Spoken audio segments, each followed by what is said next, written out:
Selamat bertemu kembali mahasiswa sekalian. Hari ini kita akan membahas tentang sensor infrared pada pintu parkir. Ya, jadi kalau minggu kemarin itu infrared untuk pantul ya. Kalau ini infrared yang terhalang dan tidak. Jadi kita coba infrared bentuk lain ya. Untuk mempunyai gambaran lebih jelas, saya mau menampilkan eksperimen yang kita lakukan di pertemuan kita hari ini. Saya tampilkan.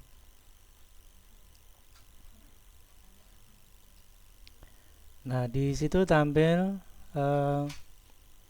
sensor infrared ya.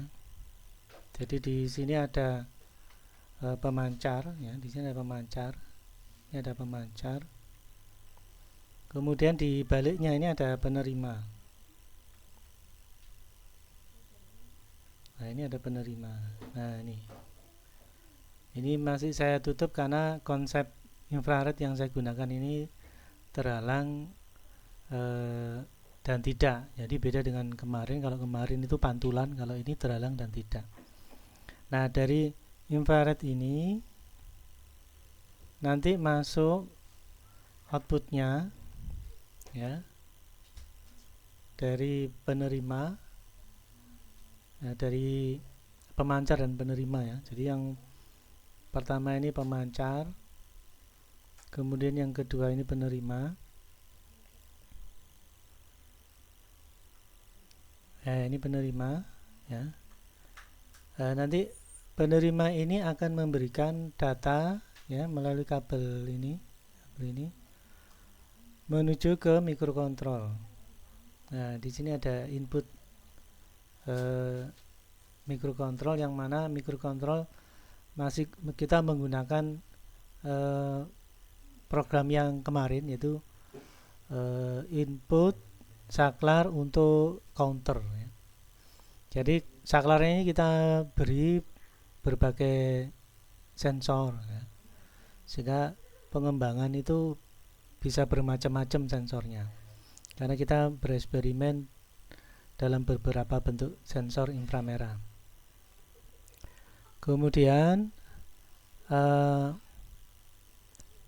input inframerah dari receiver ini ya, ini akan menjadi trigger mikrokontrol untuk memberikan counter pada BCD ya. Di sini ada BCD to 7 segment ya. Sehingga nanti ada tampilan desimal di 7 segment ya. Sebagai gambaran, ini inframerah yang model terhalang.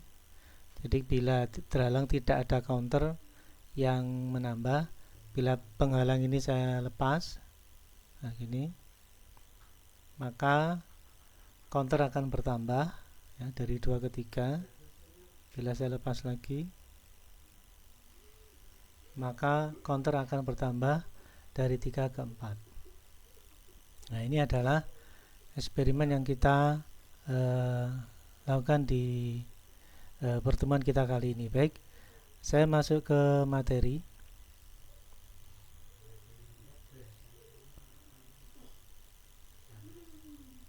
Nah, ini ya. Topik yang kita bahas hari ini adalah sensor inframerah ya, infrared pada pintu parkir berbasis microcontroller ya. Baik, saya lanjutkan materinya. Nah, ini adalah pintu parkir yang umum ya. Jadi di sini ada pintu, lalu di sini ada posisi pintu yang ujung ya. Jadi di sini ada posisi terhalang. Jadi saya menggunakan posisi ini untuk bereksperimen pada metode infrared terhalang dan tidak. Ya, jadi tadi kalau saya tampilkan lagi ya.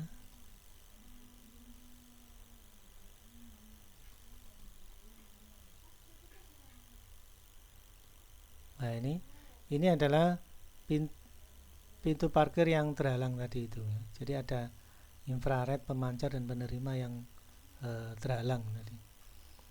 Baik, saya lanjutkan materinya.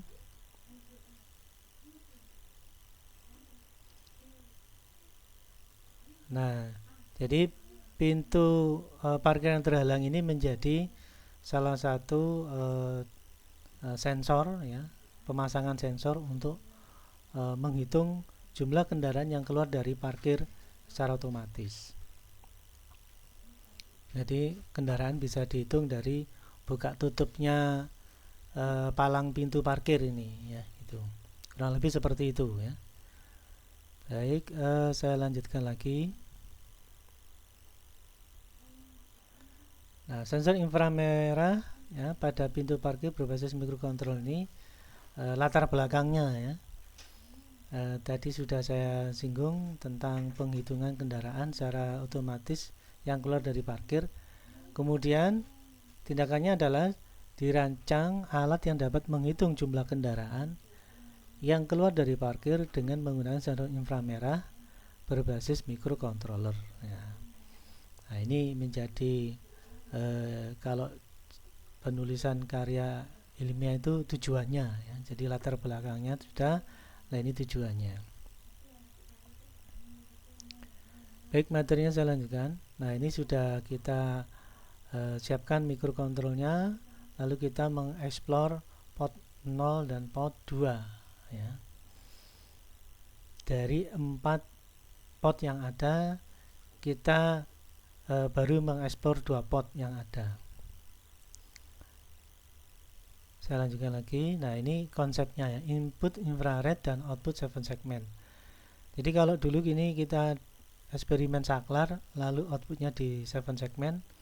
Nah, sekarang saklarnya ini kita ganti dengan inframerah, pemancar dan penerima, yang mana ini bisa tengah-tengahnya ini adalah kondisi terhalang atau tidak. Nah, ini yang sensor yang kita gunakan untuk kali ini ya. Dimana ini merupakan salah satu bentuk sensor yang akan merubah logic high dan low bila antara pemancar dan penerima ini ada penghalang atau tidak ya. Jadi bila pemancar penerima ada penghalang dan tidak, itu akan memberikan logic high dan low pada input, yang mana ini hampir sama dengan kita memasang saklar yang memberikan perubahan logic high dan low ya. Nah, ini kita gunakan sensor pemancar penerima ya, terhalang dan tidak, untuk memberikan logic high dan low pada input microcontroller agar nanti menjadi trigger counter dan ditampilkan di 7 segment. Baik, saya lanjutkan lagi.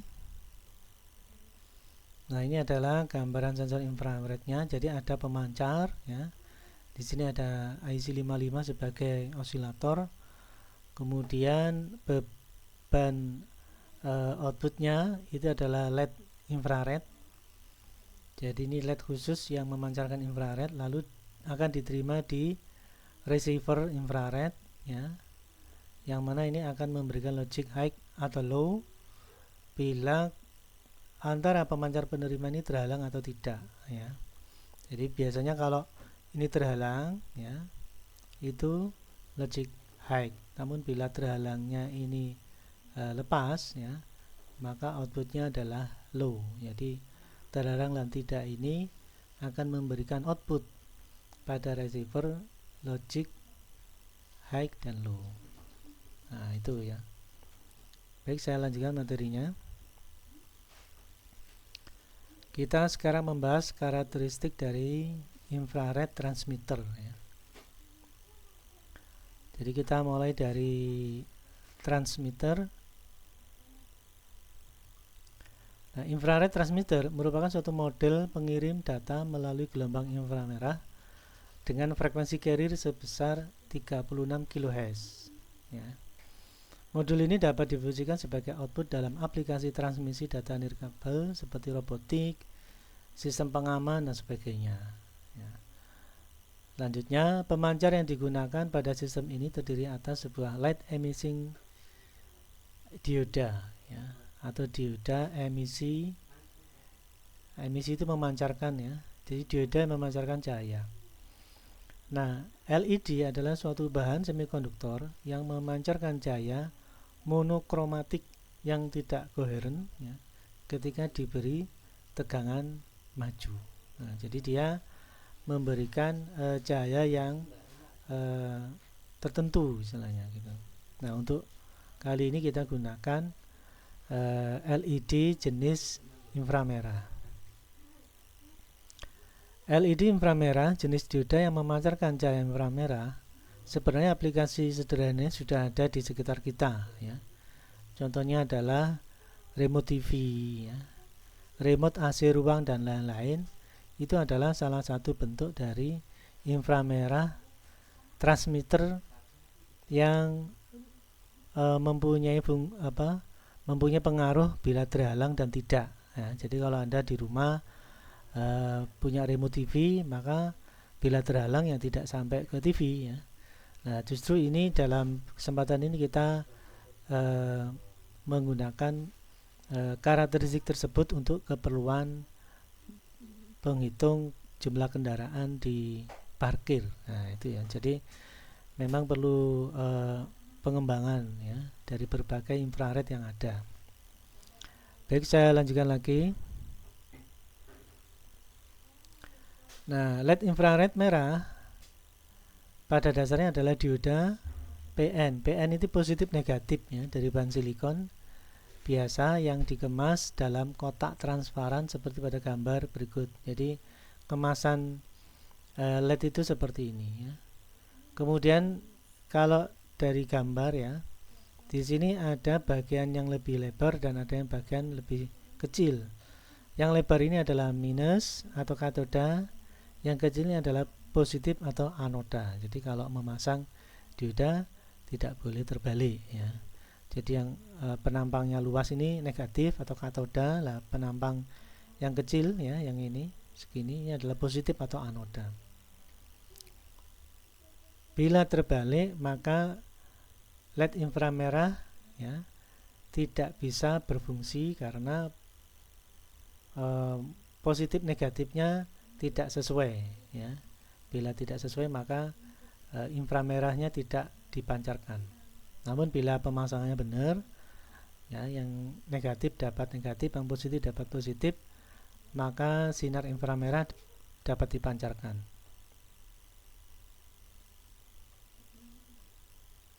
Baik, saya lanjutkan lagi.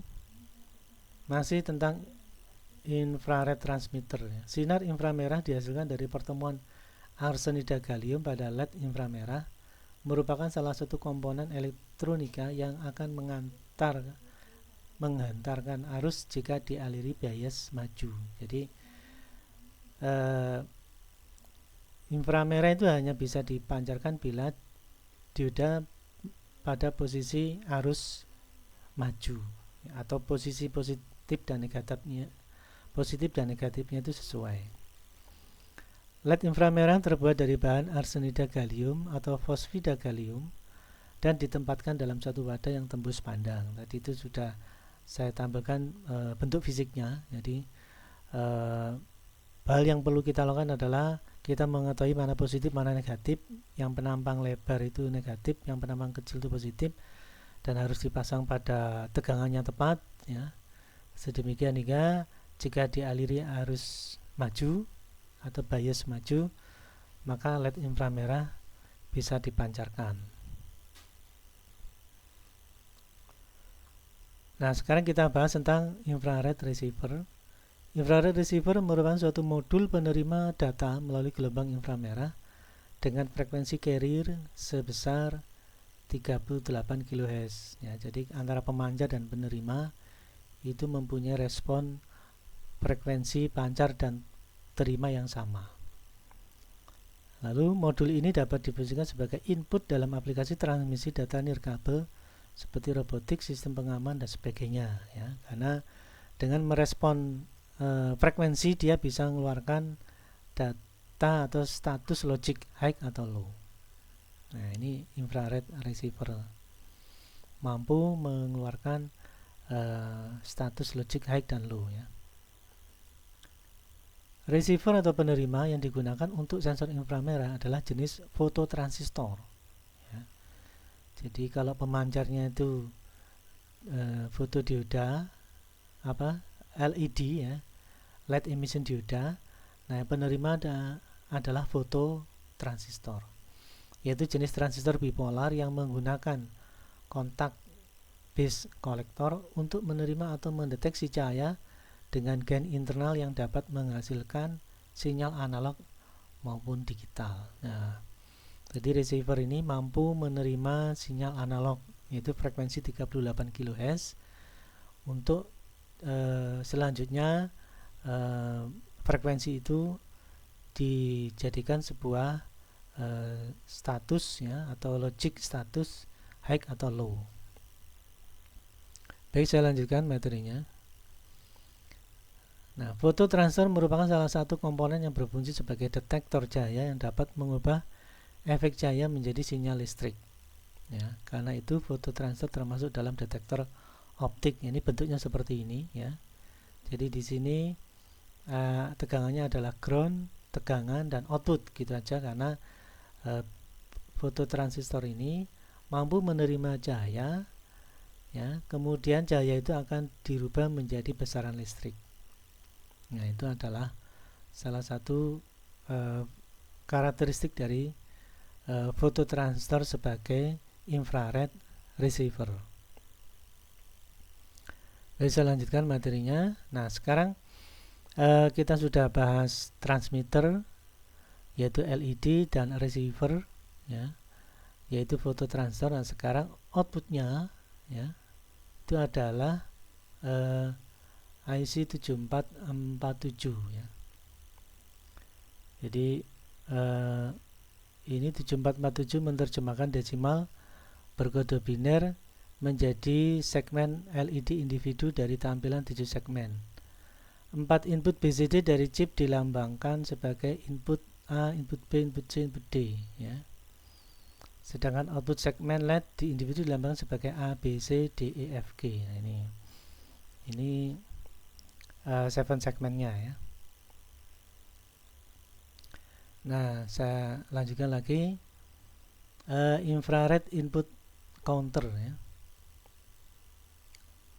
Nah, infrared input counter ini mempunyai algoritma ya, yang pertama adalah sensor infrared itu seperti biasa pada port 2.0 ya. Apakah ada perubahan logik? Bila tidak ada, kembali ke atas ya. Bila ada perubahan logik dari high ke low, maka dilakukan increment counter plus 1 ya. Kemudian datanya ditampilkan di port 0 yang sudah terpasang dengan binary kode desimal ya. Bila sudah ditampilkan, kembali ke atas untuk mengecek sensor infrared pada port 2.0 apakah logiknya low. Bila masih high, maka kembali ke atas, namun bila low akan menuju ke increment counter untuk menambah 1 dan data ditampilkan di port 0 ya. Kemudian ini akan berlangsung terus-menerus sehingga setiap ada perubahan logik di port 2.0 akan dilakukan increment counter dan akan ditampilkan di port 0 yang sudah ada binary kode desimal. Nah, ini gambaran dari konsep yang kita bahas hari ini ya. Jadi ada microcontrol ya. Kemudian inputnya adalah transmitter dan receiver, menunggu terhalang atau tidaknya inframerah yang dipancarkan dari transmitter ke receiver.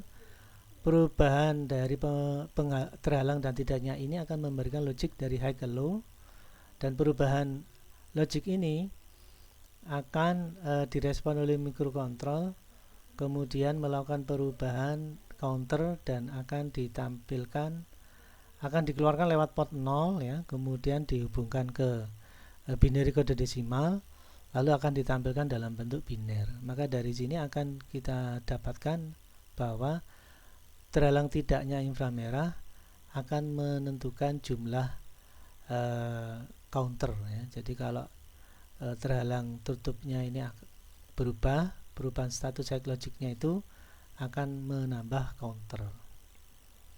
Nah, ini konsep awal apa yang mesti kita pahami ya. Baik, kita lanjutkan lagi tentang programnya.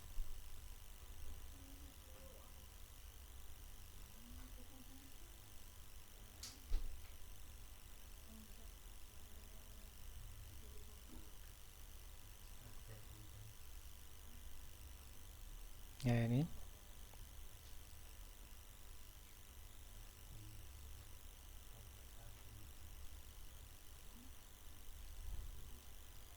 Nah, sekarang kita coba mempelajari source code-nya ya. Source code-nya seperti yang sudah kita pelajari ya.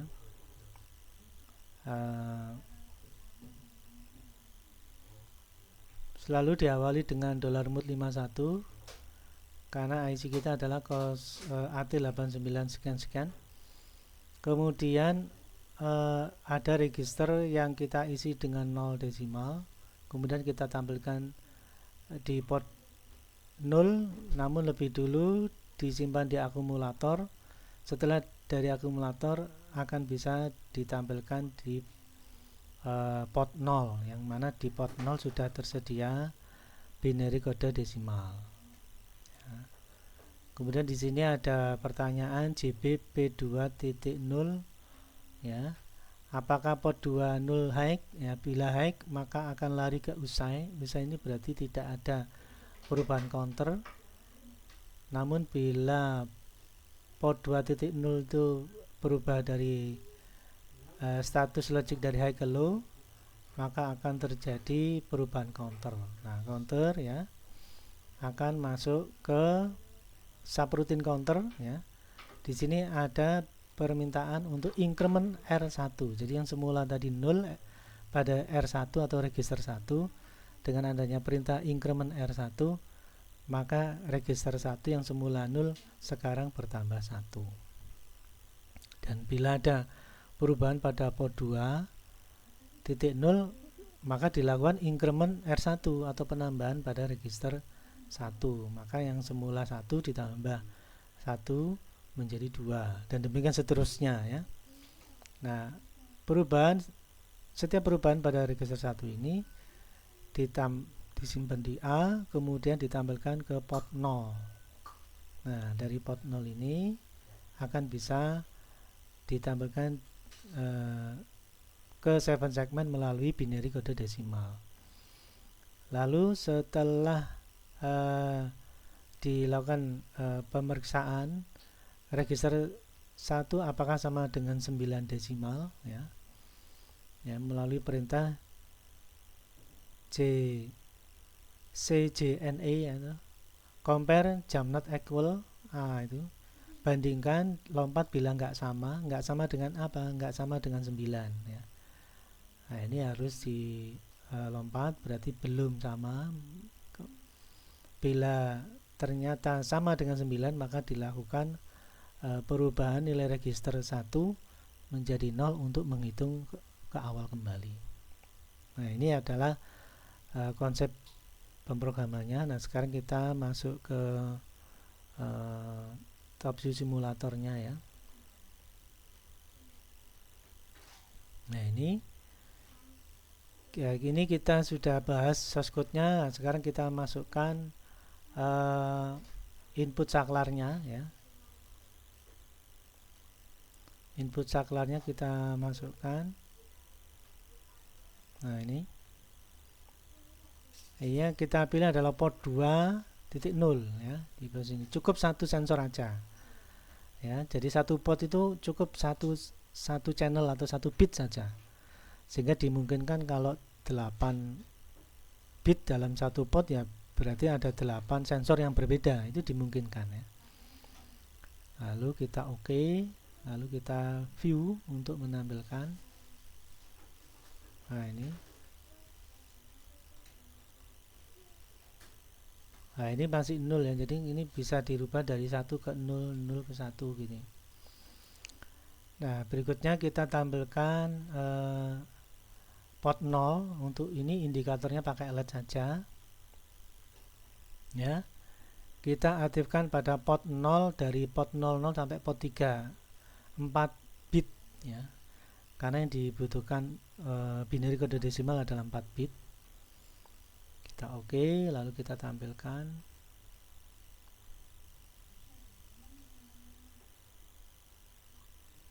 Nah ini ya, jadi nanti sensor infrared terhalang dan tidak itu masuk ke port 2.0 ya. Nanti perubahan terhalang dan tidak itu akan memberikan status logik pada port 2.0, 1 atau 0 ya. Kemudian diproses di microcontrol untuk menambah counter ya. Lalu binary akan tampil di port 0 ya. Nah, seperti biasa kita compile ya, apakah ada error ya.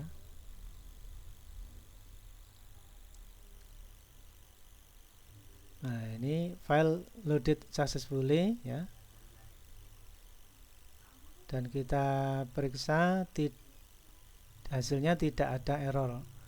No error found, berarti tidak ada error ya. Sehingga kita bisa mencoba untuk di simulator, top view simulator ini ya. Kita eksperimen dulu apakah sudah sesuai dengan yang kita harapkan ya. Kita pilih file, lalu kita pilih load ya. Kemudian kita pilih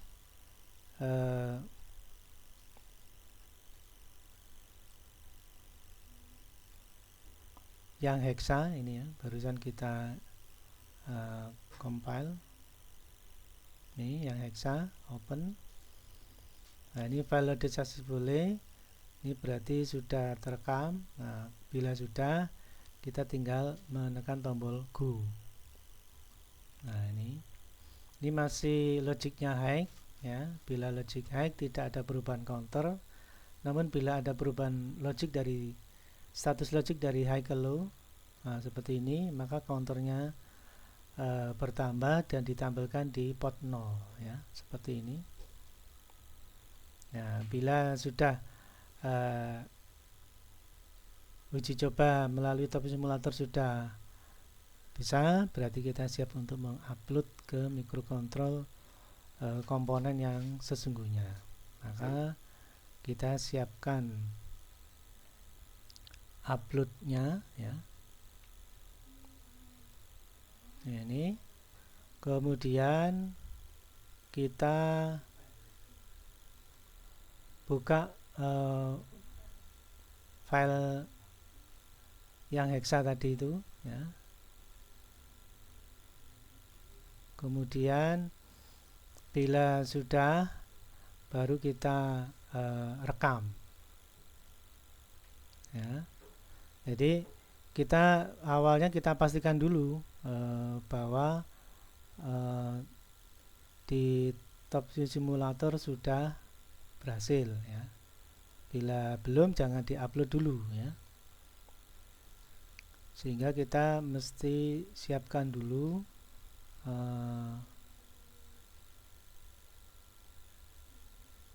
di top view simulator sebaik-baiknya gitu ya.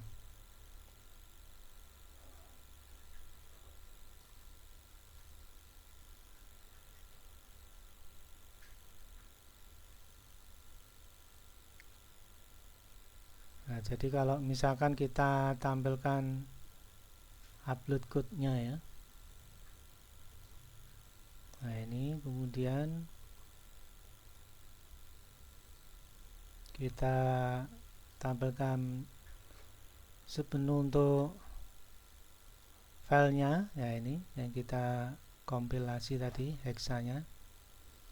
Nah, ini sudah masuk ke address bus dan database dari eh, ROM yang akan direkam di microcontrol ya.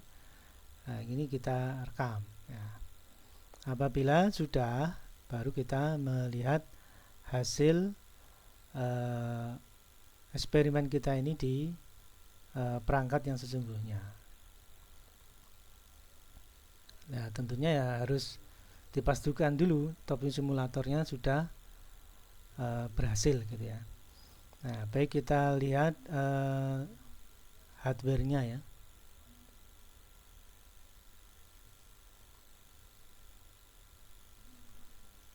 Nah, ini tadi sudah sampai hitungan 4 ya.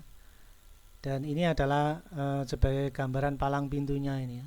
Jadi kalau palang pintunya terangkat, maka counternya akan menambah ya.